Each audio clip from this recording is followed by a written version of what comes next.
Good evening. As everyone is starting to log on, we'd love to see where you're at tonight. So if you're coming at us from Redwood or Mount Whitney, El Diamante, VTech, go ahead down to the chat and let us know what school that you're representing tonight.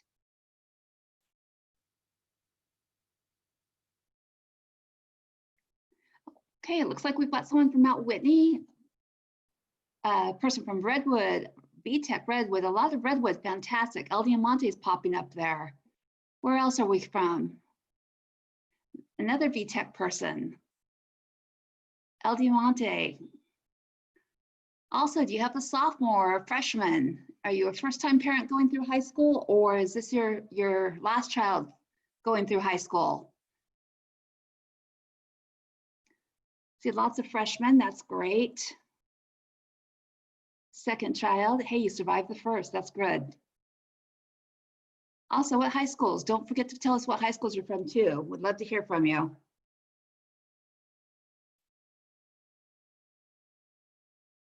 A lot of Redwood. Oh, I see someone from Golden West, El Diamante, a freshman, perfect. Freshman and a sophomore. Same household, that's a lot. Got Golden West represented, BCIS, fantastic.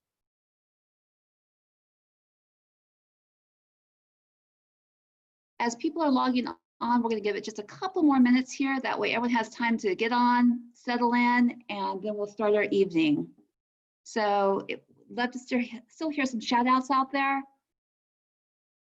What high school are you from? Are you surviving your teen years with your child? You know, all the good stuff.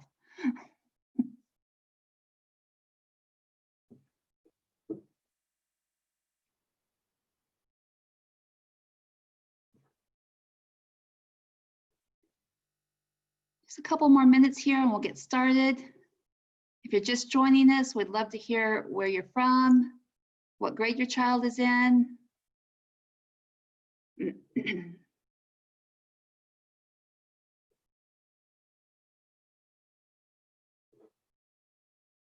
Looks like we still have people logging on, so we want to give them time to get in here, and then we'll get going.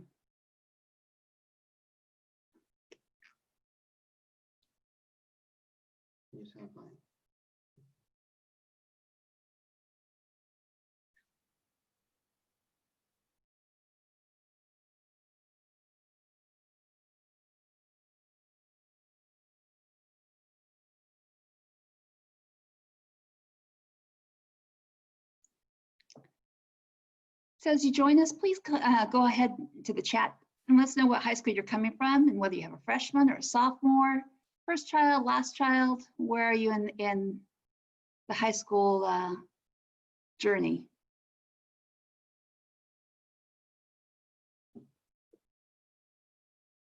If it's another minute here or so. Got lots of freshmen, got some sophomores in there.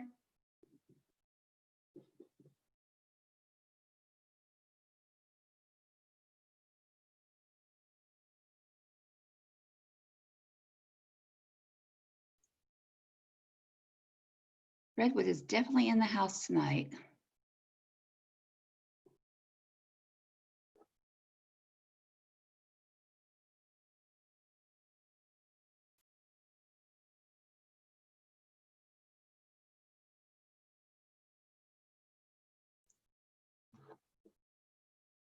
We're almost to the point we're going to get started. A few more people are logging in, and then we'll be ready to go here.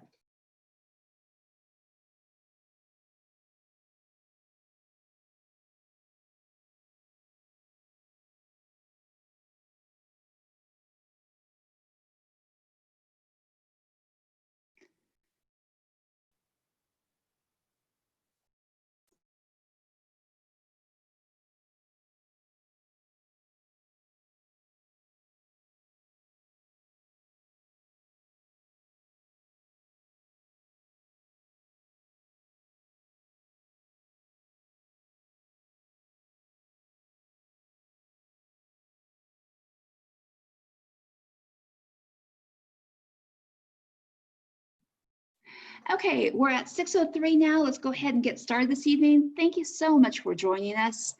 I'd like to welcome everyone to the Visalia Unified 9th and 10th grade parent night.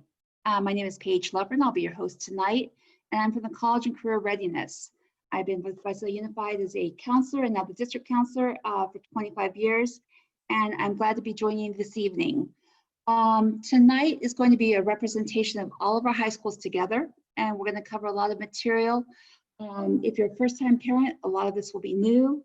If this is your last child going through, it may be some review, but hopefully everyone will walk away with something worthwhile this evening. Before we start, I'm going to go ahead and do a few housekeeping notes. We're going to go ahead and put all participants on mute, but you'll be able to submit your questions utilizing the Q&A feature at the bottom of your screen. We're lucky enough tonight to have Alexa Barba, who is vice principal over at Redwood, and Calvin Cole, counselor over at Redwood, joining us tonight, and they're going to be manning the Q&A.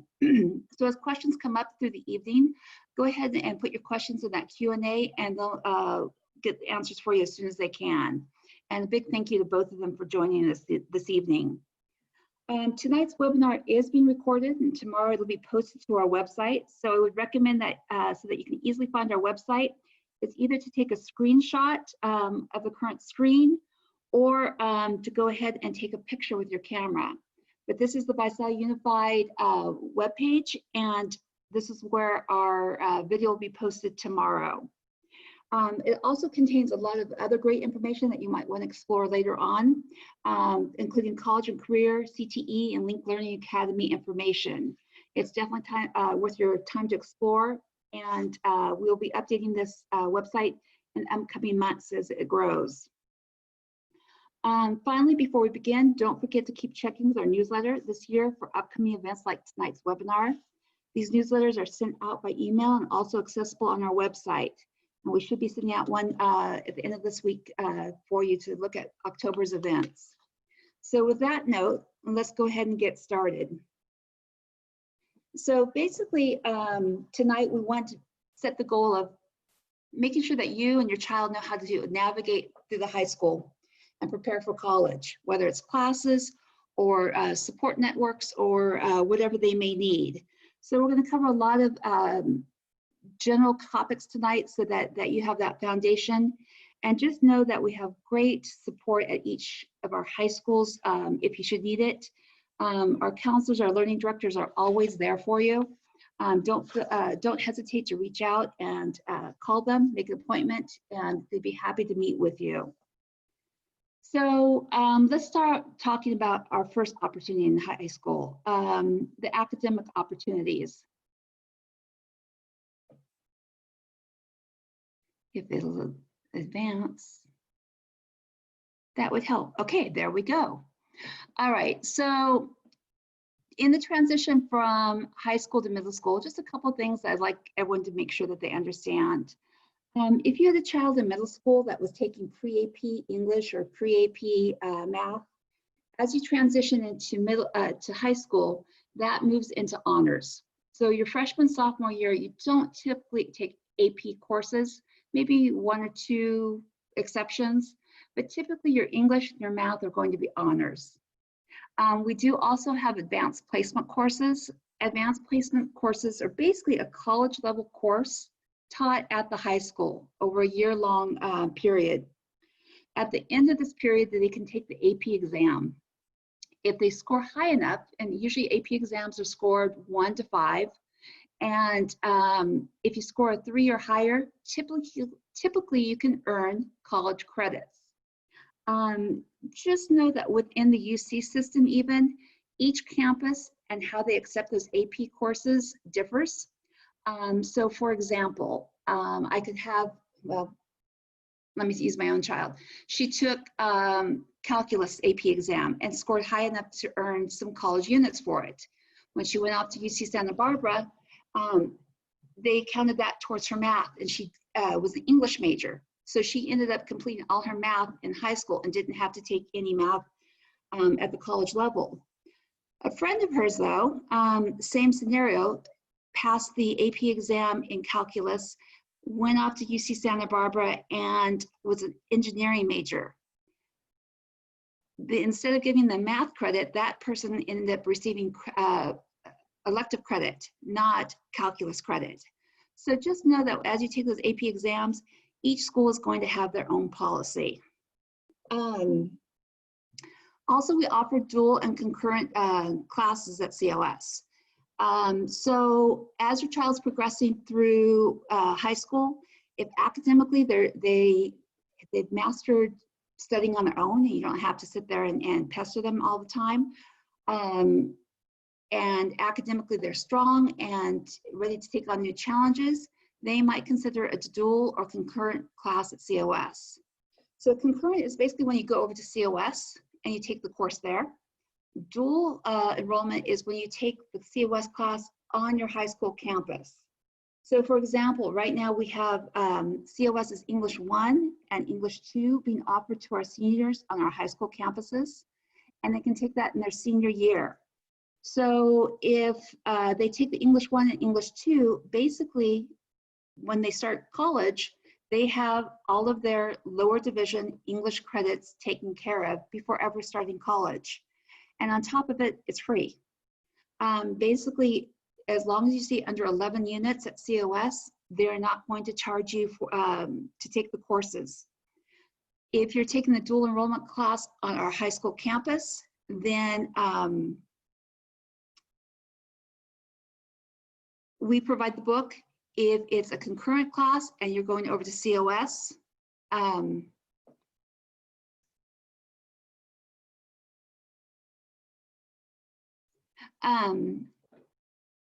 if it's a dual enrollment class, I'm sorry, concurrent class, and you're going over to the campus, then you have to purchase the book, but you don't have to pay to the tuition for the class. Next, academic opportunities in high school. We also have sorry, it's not cooperating tonight. We have CTE courses, which are career technical education classes, and linked learning academies. So career technical education would be anything from an ag class to maybe welding courses, but there's a series of 2 to 3 courses with a capstone class in there, so that when your child is leaving high school, they have a skill in one particular area. Many of you are already familiar with our linked learning academies. And if you go to our website, which I'm going to show you this evening, if you go to our website, you can check out our offerings for each of the high school campuses. When you come to our website, you click on CTE and go to CTE Pathways. And within the pathways, if you click on this catalog here, it will give you a list of all the CTE pathways within Vicel Unified, specific to your high school. So it's a nice guide to take a look at and see what opportunities are there for your students. Also, if your child is in the Linked Learning Academies, you can visit our Linked Learning Academy website, and it gives you all the information about linked learning. Plus, we have the videos talking about each of our academies if you're interested.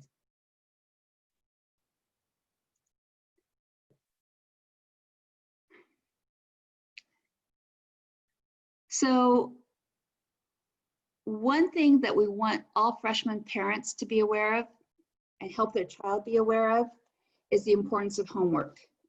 In my experience working with freshmen, that's the one thing that pulls their grades down faster than anything else. They don't realize that the homework counts in as a part of the academic grade, and they ignore the homework, and before they know it, their grade goes down the tube really fast. So helping them organize a time to do their homework, structure to do their homework, how to backwards map, how to plan the plan to do the homework would be beneficial.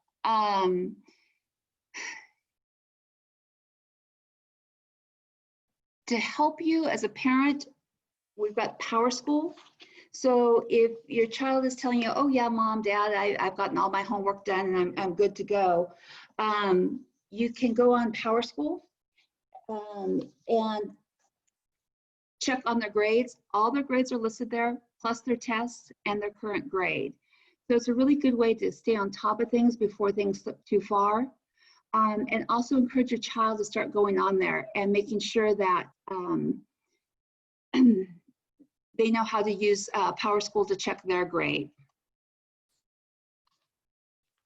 Graduation requirements. So these are the requirements throughout Visalia Unified for to earn a high school diploma. So every student is required to take 4 years of English. So every year they take English for a total of 40 credits. History, they take 3 years. So freshman year, they get a break. Sophomore year, they take world history. Junior year, US history, and then senior year, civics and econ. We also offer AP courses, both in English and history. We've got the AP Euro history, and we also have AP government. And so that looks good in terms of when you apply to college, taking the more challenging, rigorous courses. For math, they're required to take 2 years of math. And they must complete integrated math 1 and 1 additional year of math. In terms of science, they need to take 2 years of science, biology in their sophomore year, and then chemistry or physical earth science, typically in their junior year. We do have other advanced sciences if they want to go further. Health, that's a freshman course. It's a semester-long course.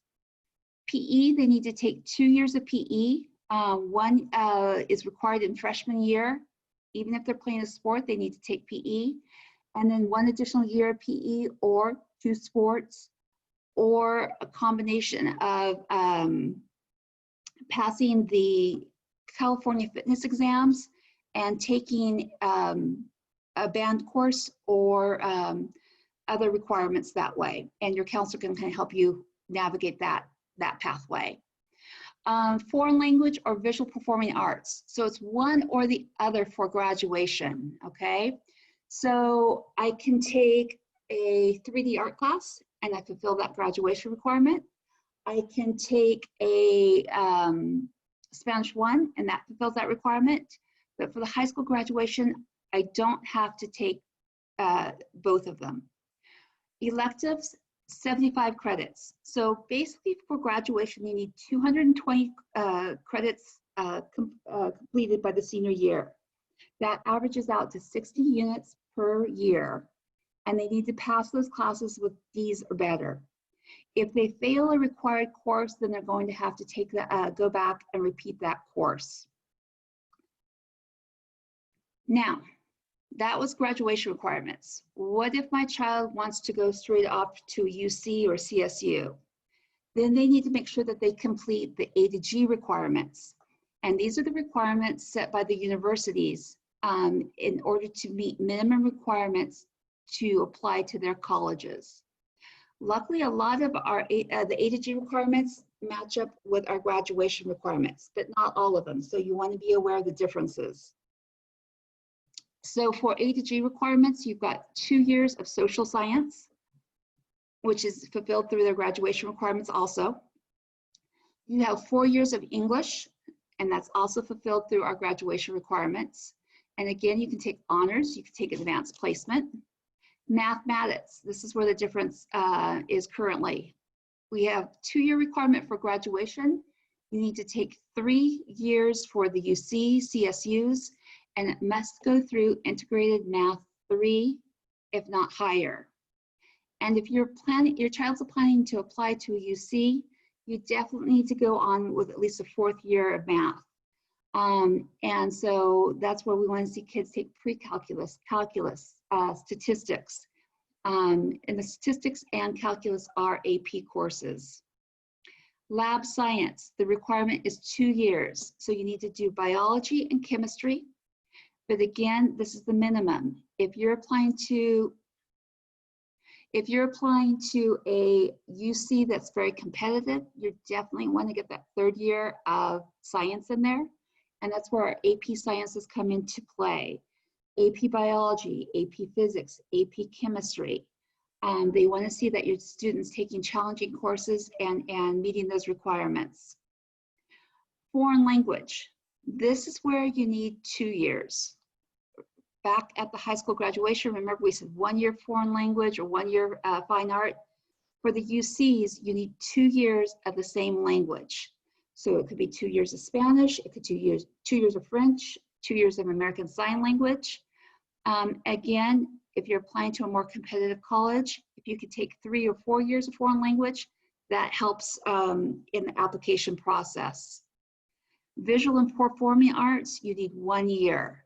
So it could be band, choir, 3D art, studio art, photography, drama.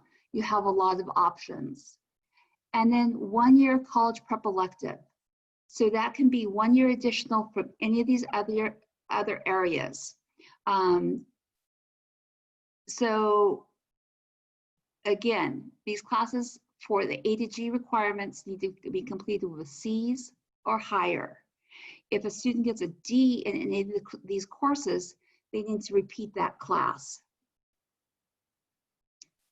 So how do I know which classes meet the A to G requirements? So if I'm looking at a list of courses and trying to choose what classes to take for the following school year, how do I make sure that they meet the A to G requirements?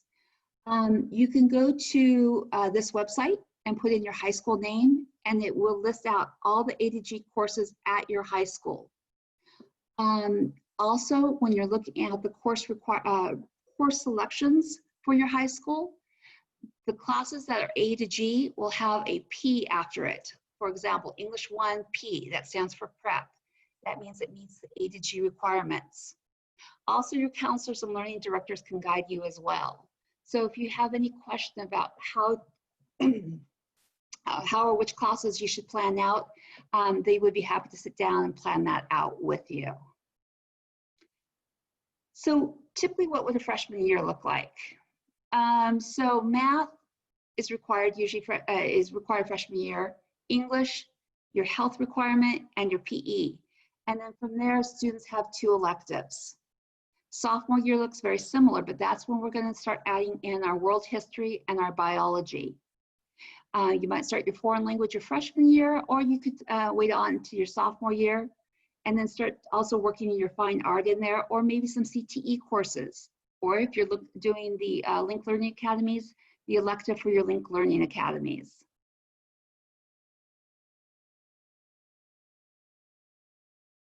So high school can be challenging, especially as you move up into the more rigorous courses. And so what we see sometimes is students may be going along and doing fine, and they hit that first challenge. Maybe it's freshman year, they're having some difficulties just making that transition into high school. Sometimes it's making that transition to an AP course. And when they hit that moment where things get difficult, sometimes the reaction is to back away and say, maybe I'm not smart enough for this class. Maybe I don't have the skills for this class. And what we need you to know as a parent is all students are going through this, and they're all having these moments where they struggle and they need that encouragement to keep going. And so please make sure that you review with them that, first of all, they're not alone.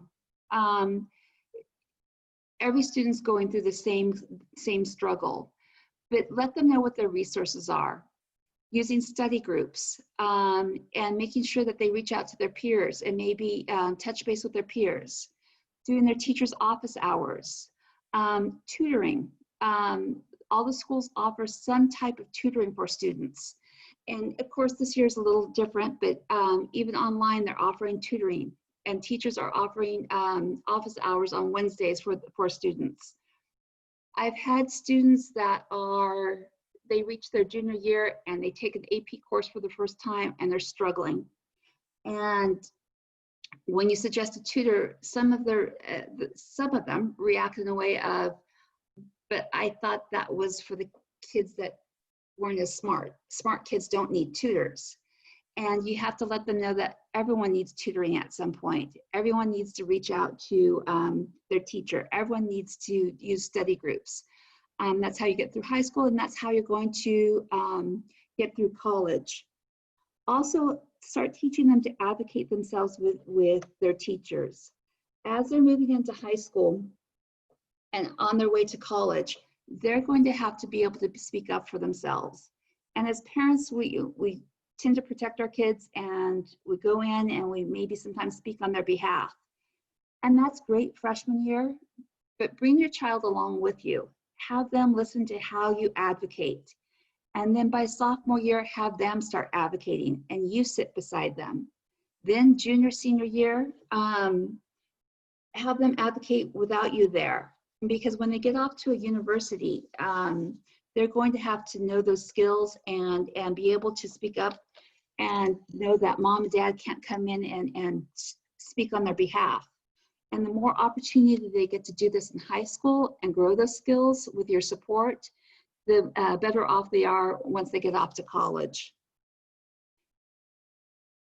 So along with the A to G requirements, typically for a four-year college, you're required to take the SAT or ACT. And for the UCs, you do that with the essay.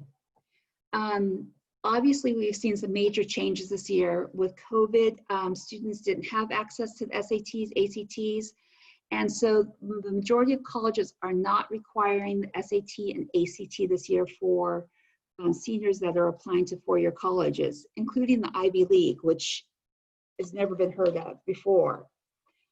How this is going to change and how this is going to stay the same once we go post-COVID and we're back in the classroom and back in our regular routine, I'm not sure. The UC is saying that they probably will not be going back to the SAT, ACT. They may develop a test of their own, but that is all in the works. And as things come available, we'll make sure that we share them with you. But just know that right now, everything with the PSAT, SAT, ACT world is kind of on hold.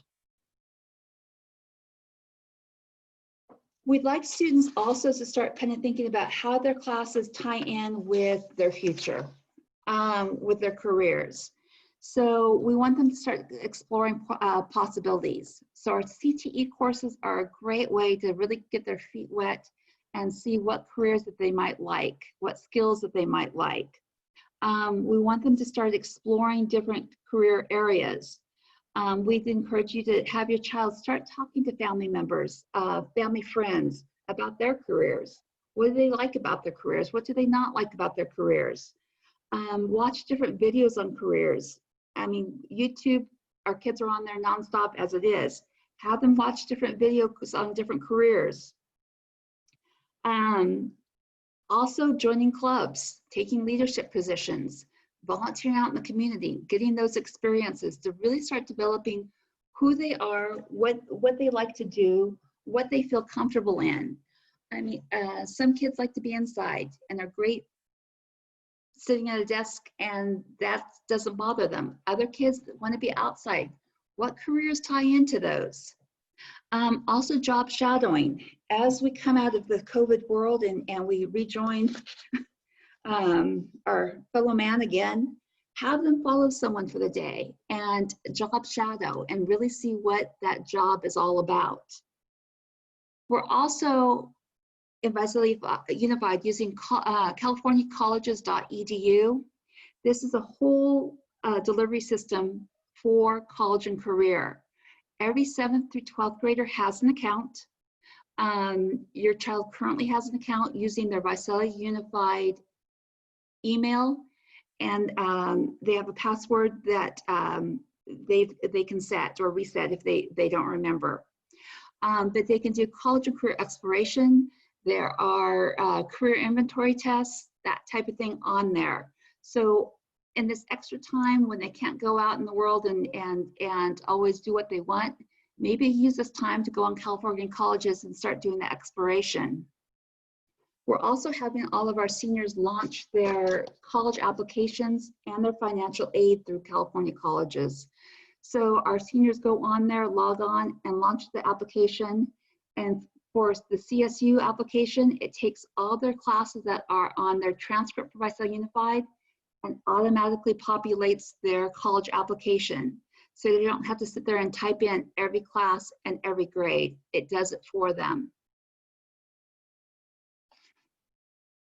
What do colleges look for also, besides the classes, besides the SATs, that type of thing? When you look at students that are applying to some of our top colleges in California, UCLA, UC Berkeley, Stanford, those types of colleges, when you look at their transcript, they're all very competitive transcripts.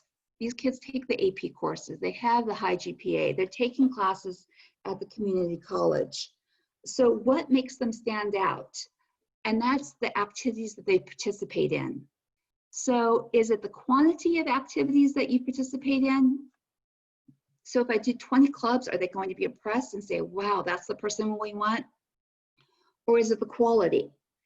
And what we hear over and over from the universities is the quality. Your child can participate in 2 or 3 things and really focus in on those things and show growth in those activities. For example, maybe they're an FBLA, and as a freshman, they just participate as a club member. Maybe in their sophomore year, they go and do some of the competitions with FBLA. Maybe in their junior year, now they are the secretary for FBLA, and in their senior year, president or vice president of FBLA.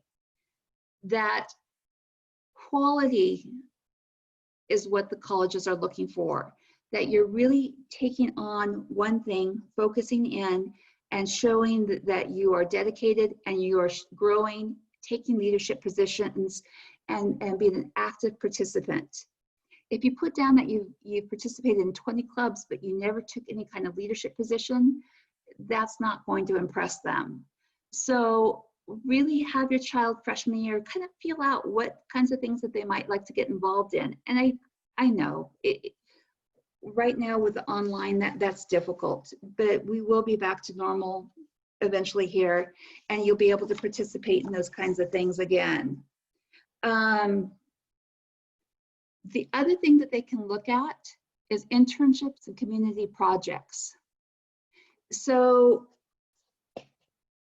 there are some college programs that you look at, and I'm thinking of UOP specifically. They've got a program that you apply for your bachelor's and the pharmaceutical program in one application. And so the internships that you do in high school really make a difference in those type of applications.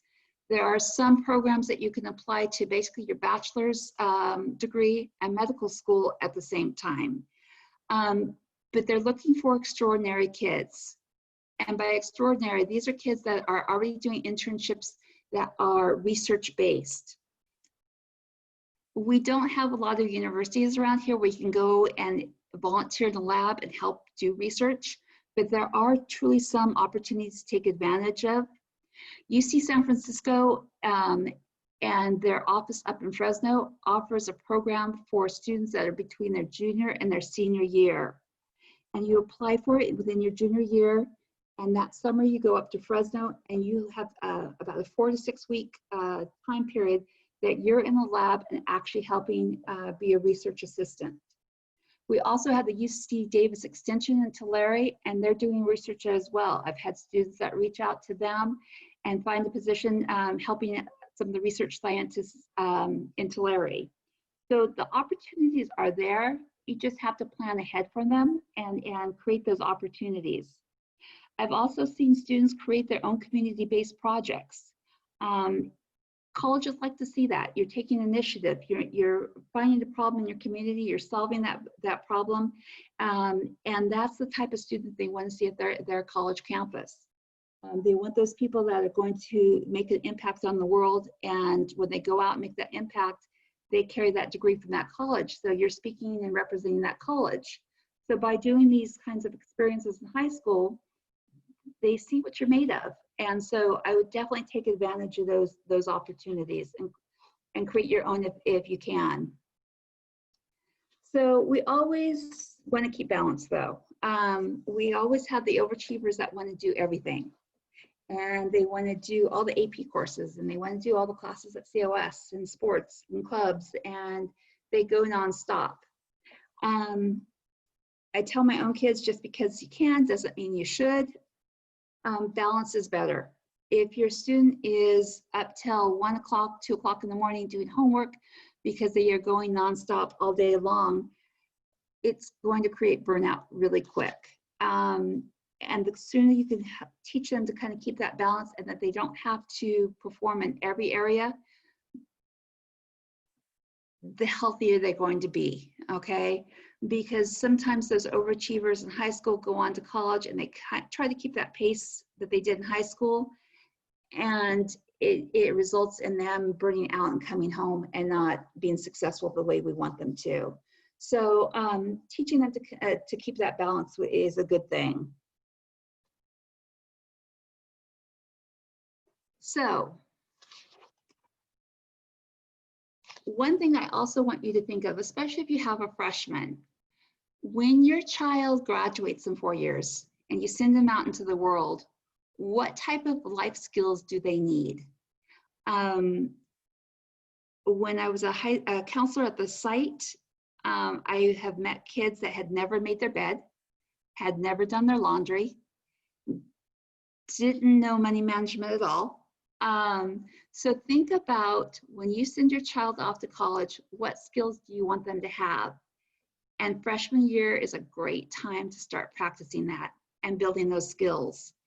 I was lucky enough to hear a speaker before my daughter started high school, and the speaker spoke about money management, and what they did with their children was they gave them a set allowance in their freshman and sophomore years, and they were responsible for buying their lunches and any weekend activities that they wanted to do. And if they went over budget and were broke before the end of the month, they did not rescue them. They said, well, you can make a peanut butter sandwich, you don't need to buy your lunch. It teaches them to manage their skills, the money skills in a very safe environment. And then in their junior and senior year, they started them with a debit card and checkbook. And again, this is what you're responsible for covering. You need to live within this budget. And I thought that was a fantastic idea. And so I followed that with my kids, and I found great success when my daughter went off to college. She knew how to write a check. She knew how to go to the bank. She knew how to take care of all those details. Laundry. My daughter called me her freshman year from college. Her roommate didn't know how to do her laundry and was asking, how do I clean my sheets? So think about what kinds of things that you want your child to be able to do for themselves when they leave the house, and start practicing those skills now. I know I've covered a lot tonight and probably talked faster than I should have. It's very strange talking to empty room. But I hope you got something out of it, and I hope we can open it up now to Q&A. I know they've been answering questions as we go through. But if you have questions right now, let's go ahead and open that up.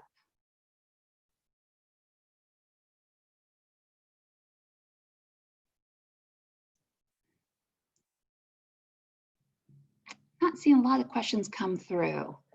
I do want to reassure you that as you're going through freshman year, as you're going through college, your counselors and your learning directors are your best advocates. You need to make sure that you reach out and make those appointments with them. I tell people, you know, I have a great doctor, I love my doctor, but he doesn't call me and ask me how I'm feeling. I have to call him and ask to come in. Same thing with counselors. They don't have a crystal ball. They don't know exactly what you need when you need it through a crystal ball. They need to hear from you.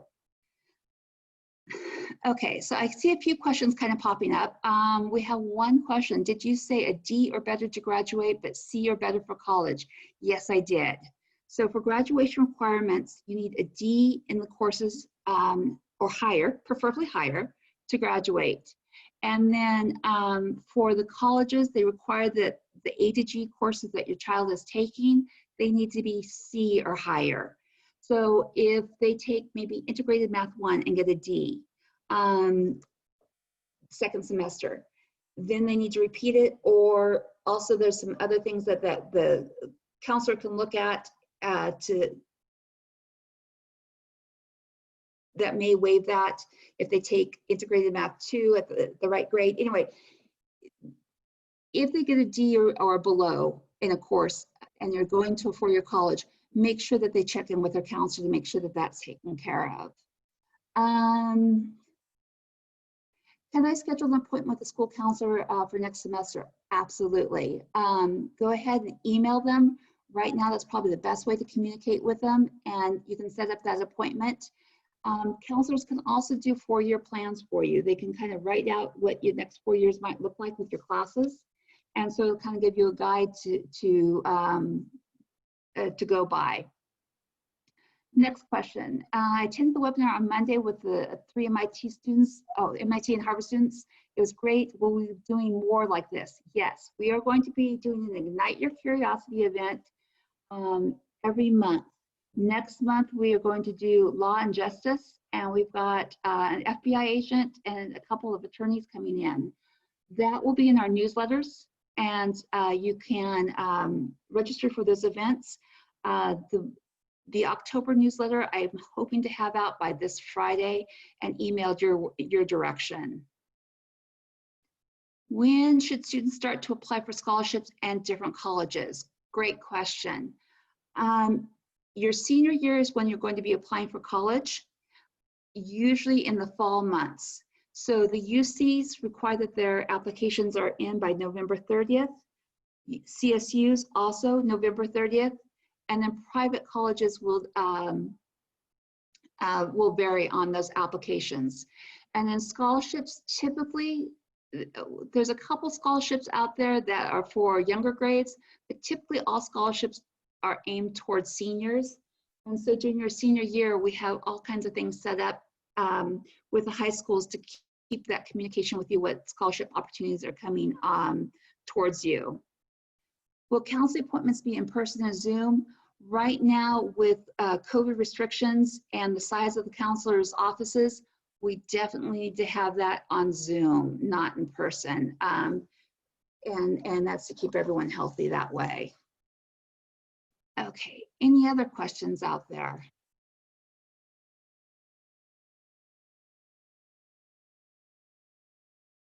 Let's see, it looks like.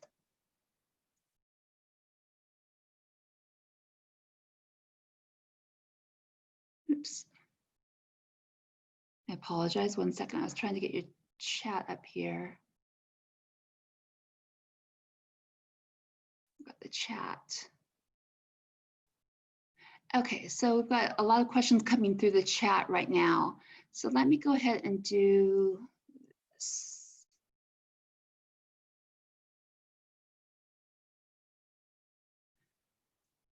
Alexa and Calvin, if you want to join us, you can as well. Hello. Hello. There's a nice smiley face. So I was just typing, yeah, it's easier to speak. It really is. Someone asked about a PSAT. Hello. And I believe that was going straight to a student's College Board account. I could be wrong. So I would check directly with your student's school. Because we each have a coordinator and they would know best. And unfortunately, Mr. Cole and I are not that person.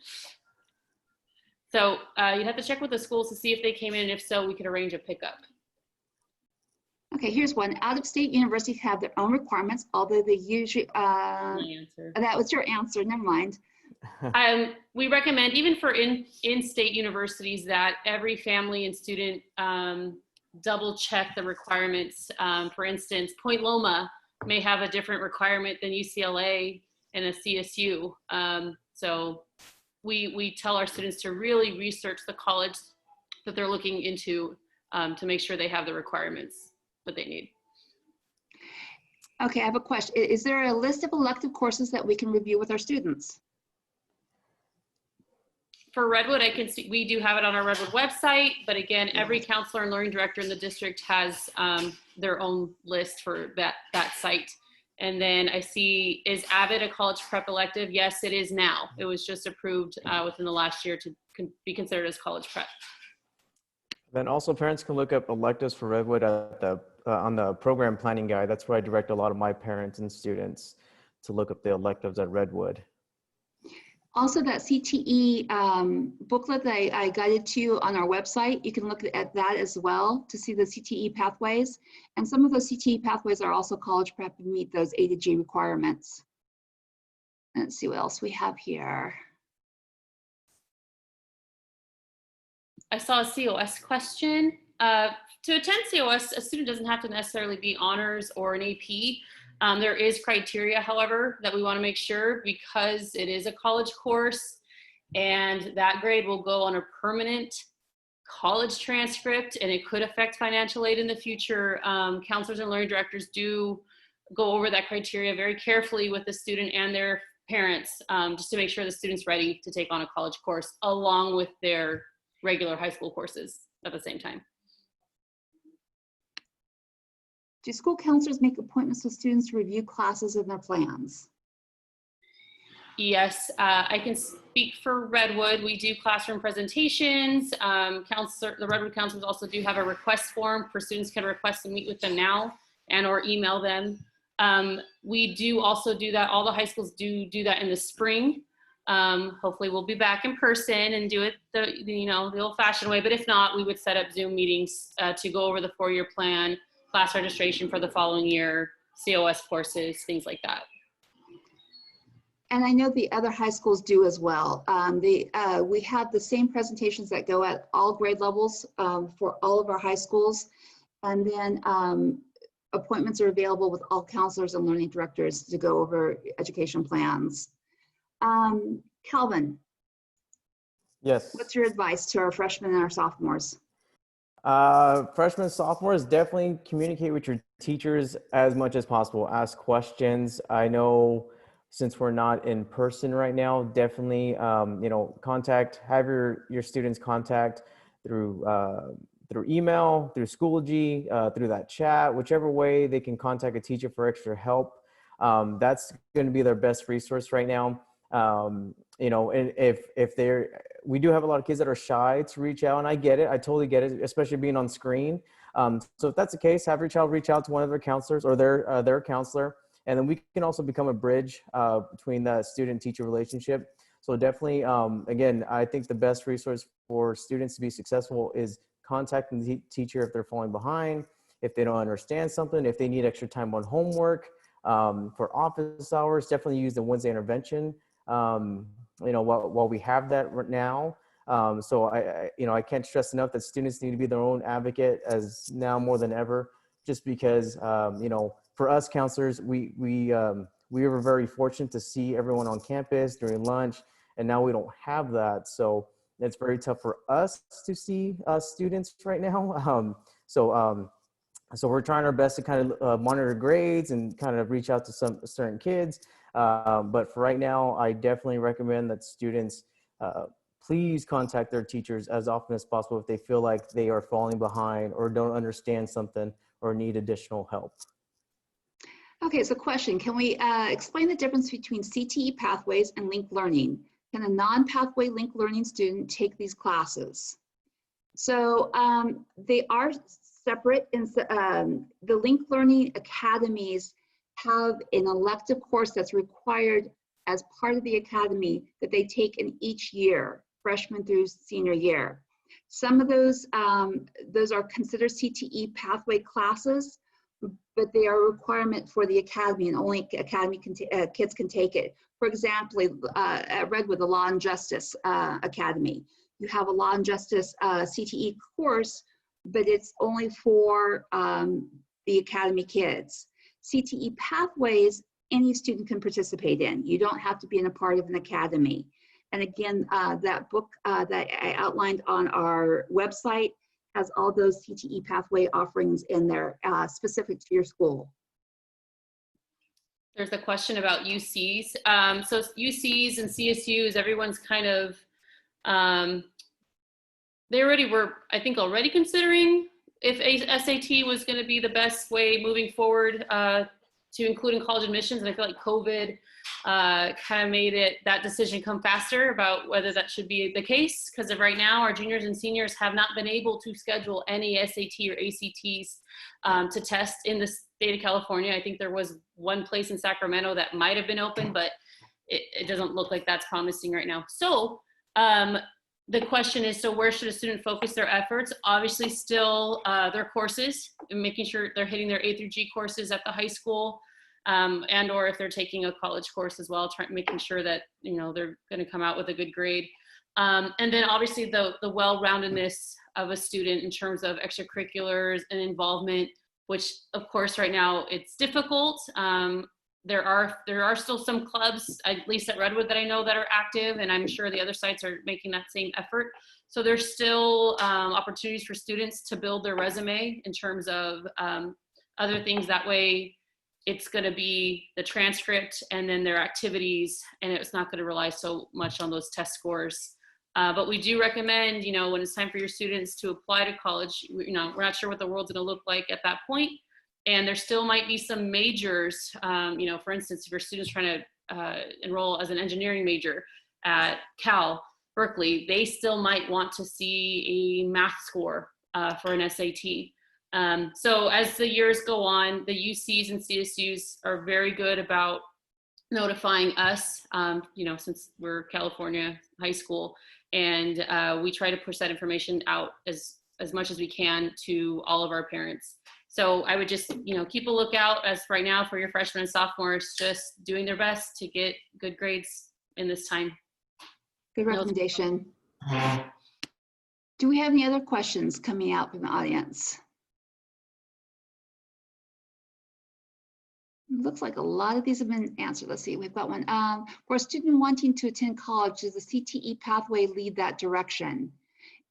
Absolutely. Some of our CTE courses are A to G, meet A to G requirements. You'll just want to make sure that in laying out that coursework that you still meet your A to G requirements, and then you can take those electives in addition to your other A to G courses. So they're not exclusive in that way. Another question popped up. Pre-first classes, every high school's different, and then year to year is different. So when your student meets with their counselor or learning director in the spring, you know, we try to make the best plan, expecting certain classes to be in the morning pre-first, but it really does depend on teacher availability and the master schedule.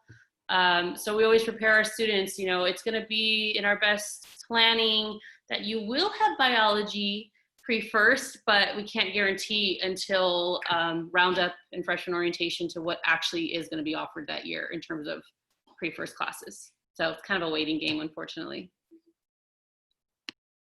Well, it looks like, let's see, do Link Learning Academies carry weight in college applications? Opportunities. Yeah, they can. I think it shows that you've dedicated to one area and that you've explored one area, and maybe for particular areas that sometimes that can make a difference. Can we guarantee that it makes a difference? It depends on the committee and what they're looking for and the balance of the student body that they're trying to choose for that year. But in terms of expiration, I mean, for example, I know a student that went through the health academy over at Mount Whitney. And as a freshman, they were convinced they wanted to be a doctor. They wanted to go into the medical profession. And by the time they got to their senior year, they realized they really didn't want to do that. So what a great way to figure that out before you're off at college and paying large tuition bills to figure that out. And the nice thing about an academy, even if you don't end up majoring in college, you're learning a lot of soft skills.